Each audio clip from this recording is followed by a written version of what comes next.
Hello and welcome to episode 9 of the My Footballing Journey series. Today I'm joined by Sam Foley, currently at Barrow AFC. Sam has featured for a host of big clubs across England and Scotland, including St Mirren, Motherwell, Vale and Northampton. And at 37, Sam is in the latter stages of what has been a fantastic playing career.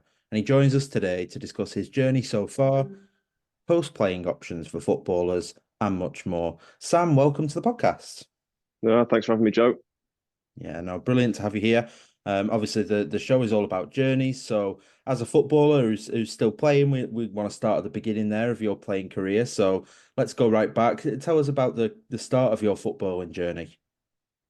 Um, well, a little bit unorthodox, really, a little bit different to a lot of lads. I was never in an academy, as so to speak, at any stage of my younger career. I was just playing football. I was fortunate that I had a centre of excellence for the county that I got into, and they just started it up as I joined. So I think I was like an inaugural member of that age group, which gave me access to a little bit of coaching. It wasn't great, but it was miles better than what I would have got just playing with my mates on a Sunday league, which I was doing.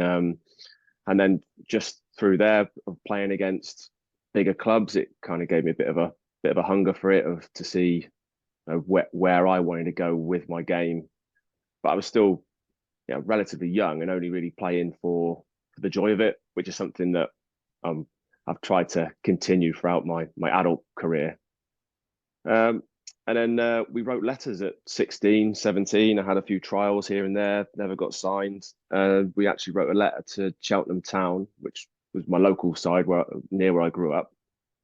And it wasn't an ordinary letter, it was a letter to the manager rather than the youth department, uh, which worked because Bobby Gould got the letter on his desk, read it. There was quite a few fabrications in there. I mean, they weren't total lies, but they were exaggerations of where I'd played and what I'd achieved um, as a kid. And he went into the youth office, put the letter on the desk, and said, "I want this kid on trial." I came in and I got offered a contract after 6 weeks. I went away with Republic of Ireland and under 18s. I then signed a professional contract there. I think having not played in an academy was a good thing, but also was a bit of a hindrance because I went into a professional environment not having a clue how to be a footballer, as in on the pitch. I didn't know how to train properly. I didn't know what sessions were. I didn't know how to apply myself to. I just literally was out there playing football, and I left Cheltenham without making a first team appearance and went and played non-league, which was what I needed at the time. Gradually built my way back into the football league. I had a couple of good years at Newport in non-league, and then I went to Yeovil, played for Yeovil in League One, got promoted to the Championship, and then I've kind of just stuck around really. Played a number of clubs in League One, League Two. I had a little stint up in Scotland, which if you had told me early in my career I would have done that, I would have just dismissed it totally. But honestly, one of the best experiences of my career was playing up in Scotland. Mm. And then at the final age of 37, I've found myself still playing and still doing what I want to do and enjoying it. And yeah, hopefully you can have me on in a few years' time when I'm still playing. And Mm. I could tell you the last little bit. But yeah, no, that's about it really, Joe. That's where I've come from and what I've done. And it's been great. It's been a great journey. Mm. I mean, it sounds like a bit of a whirlwind there. I mean, I think the journey you described there is perhaps less and less common now with young players being picked up at the ages of 8 and 9. And even though that probably was something that happened when you were coming through yourself, but are there things that you think you learned that young players don't necessarily learn now? I think probably I'd say as a player now, probably not so much when I was younger, but I definitely say I'm a problem solver. Mm. I've always had that sort of intuition to ask questions throughout my life since I've been a kid. Mm. But then to transfer that onto a pitch later in my career, I definitely say I'm a problem solver, and that's probably come from being in situations that happen on the pitch rather than going through the rigmaroles of training and Mm. sessions and being in academy, the level of coaching I've coached in academies, it's brilliant, the level of detail that these kids get, but they're just playing football.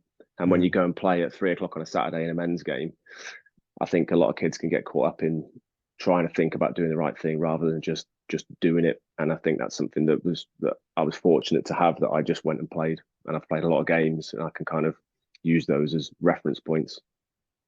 Yeah, because it becomes instinct rather than something that you're just doing because you're told how to do it. I think it's quite similar maybe to how we learn languages in school, when you do like French in your GCSE and you're just regurgitating, aren't you, rather than actually learning. So, I think these days potentially non-league football is going in a direction where kids are getting out to non-league now and playing men's football. But, I think for you personally, maybe that journey at the time was quite unique because a lot of players don't want to drop to that level. Have you seen that things have changed a lot over the time in your career so far?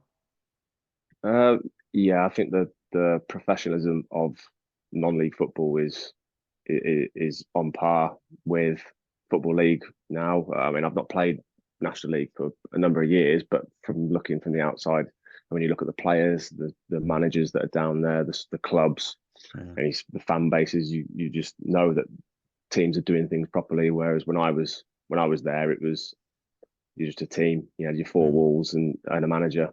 And it, yeah, there was a couple of clubs where it was a bit. I mean, it's called non-league now, but honestly, it was amateur.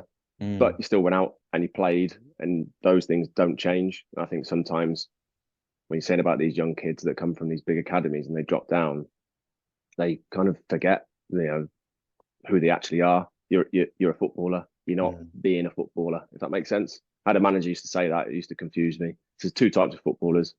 There's ones that want to be footballers, and there's ones that play football. And I remember at the time thinking, what's he on about there? And then the more I thought about it, I kind of get it. And you see that a lot in lower levels for lads that have come from bigger clubs. You kind of ask the question, well, why is he not kicked on? And I think sometimes they get, conflated thoughts of what they want, what they need, rather than just stripping it back and just playing.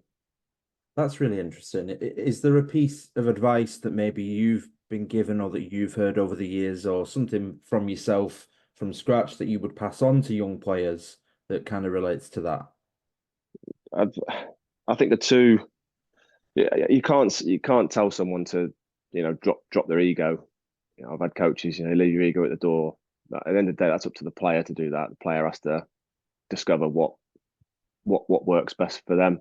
But the two best bits of advice I've had, and I've given since I was really young, is to enjoy it and work hard. And I suppose if you're enjoying working hard, then it's not hard work. Mm. But those are the two things that I've stuck by, regardless of whatever I'm going through mentally at any time during a season, during a game. You just forget everything else, and they're your two cornerstones really, and they'll Mm. get you through. So obviously, we touched earlier on the fact that you're still playing and your journey is far from over. What do you think it is that's kind of allowed you to keep going at the level that you have for so long? Because, by 37, a lot of players have potentially dropped out of the league. Do you think it's those mental attributes that you just touched on there that have allowed you to stay at a certain level? Uh, Honestly, I don't actually know. I probably need a few sessions with a psychologist to work out why I'm still going.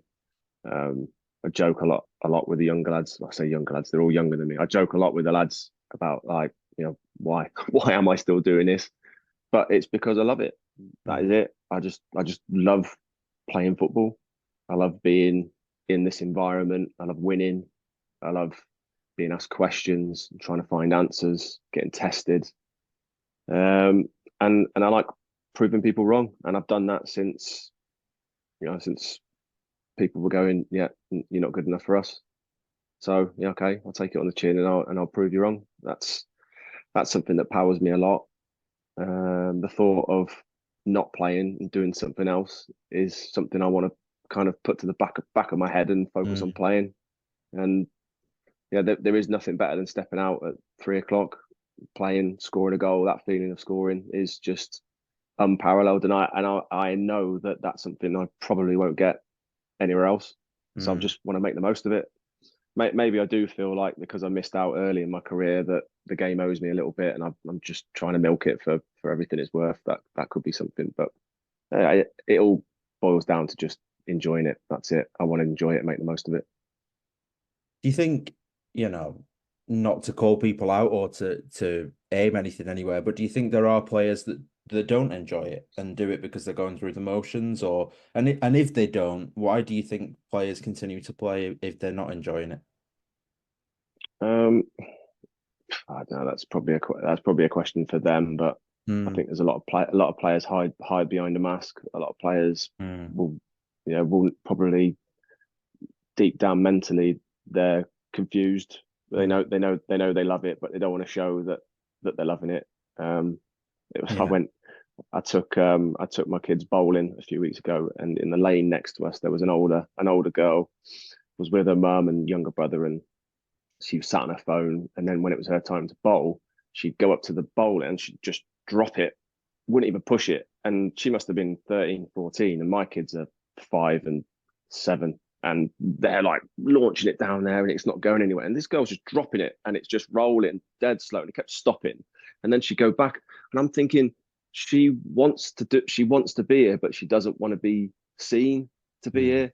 And I think that's the problem with a lot of footballers, and we get this at Barrow, is a lot of teams will come and young lads, and deep down in their head, they're saying, I want to be here because I want to play football. But then there's an overriding thought in their head going, you're better than this. mm. You're better than coming to a club like this where it's windy, it's wet, it's horrible, the pitch is poor. And then you just get confused in your head. And I think Mm. younger players, they put on this mask. But like I said before when we were first talking, if you strip it all back and just play, then the character comes out. A lot of scouts will watch games, you'll know this, and players that catch their eye are players that play with character. And Mm. they're the ones that are free of all these thoughts that are going on in their head, and they're just out there playing. And they're the ones that people remember. And that's what I'd like to be. I know people aren't going to remember me. I see team sheets online from 20 years ago and look at names, and even I don't know the names of the players. So, there will be a time when you just drift off to obscurity. I will be one of those names, but I want to be able to say I've done something. Mm. No, I think that's very pertinent about character. And you're right about scouts and players that do stick out are the players with character. And I think potentially the kind of monogamism, can't even say that word, of, every team in the Premier League plays the same way. Every academy is bringing players through in a very similar vein. And I think potentially we are losing characters in football. And, just yesterday, everyone's slagging off Diallo for taking off his shirt and getting the red. But I love that. I think that's brilliant. I think that's passion. I think that shows some care. And compared to potentially some of the other young kids that come through at United, who don't show that passion, I think it's definitely better. So yeah, no, it's certainly very interesting. We're going to talk a little bit about the next stage in your journey and looking forward to the future. But if you want to listen to that, you need to head over to Patreon. If you're listening on YouTube or Spotify and you want to access the full unedited version of this podcast, as well as every other episode of the My Football and Journey series, then check it out. It's patreon.com/another nowhere man. And for just £5 a month, you'll have access to the podcast as well as loads more. And if you are leaving us here, thank you very much for listening. I've been Joe, Sam's been Sam, and this is Another Nowhere Man.